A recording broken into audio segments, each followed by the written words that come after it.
Robben Island, something like that. So he says, man, leave it out. But now since they started learning our language and challenging us in our mother tongue, the Muslims were forced to accept the challenge. And Maulana Abdul Aziz of Delhi, this is I'm reading in the book, which made everything interesting to me, which brought me here. That Maulana Abdul Aziz of Delhi, he was forced to accept the challenge. It was a certain reverend founder who was the head of that movement, missionary movement. And according to the appointed time and date, the debate started. The reverend started the debate with requesting the Maulana. Maulana means our Sheikh or Imam in our language, you see, in the language of the Indian Muslim. He said, Maulana Sahib, telling him in Urdu, sir, respected Maulana, get started. Start the ball rolling. So the Maulana said, you see, look, you are our elder brother. In other words, Christianity precedes Islam by 600 years. So you are 600 years senior to us. So as such, you have the first preference. Number two, he said, look, you are our guest. No doubt an unwelcome guest, but a guest at that. So as such, again, you have the first preference. So the Reverend was forced to start the debate. And he started with a question.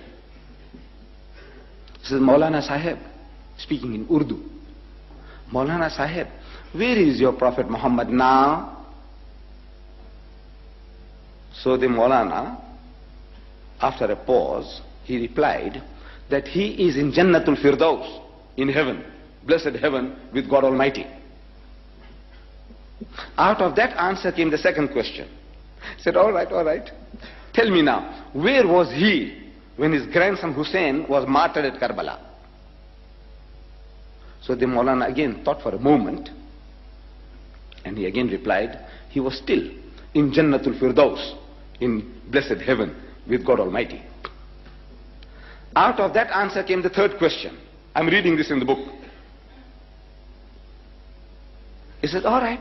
Now Maulana Sahib, look, if your Muhammad was with his Allah, as you say, and while his grandson was being butchered, Shaheed, at Karbala, didn't he ask his Allah for help? He said, look, my grandson is being butchered, please, have mercy on him, save him. So there was a long pause. And the Reverend couldn't hold his peace. He started stamping his feet. Come on, didn't he? Didn't he ask his Allah for help?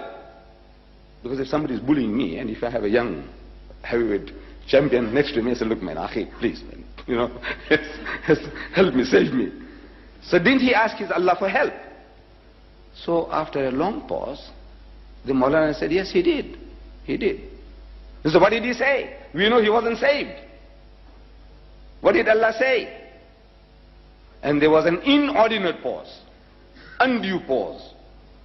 So the Reverend again started stamping. Come on. What did he say? So the Maulana said, Allah cried. He cried. So what? Allah cried? He said, yes. He said, I couldn't save my own son Jesus. How can I save your grandson?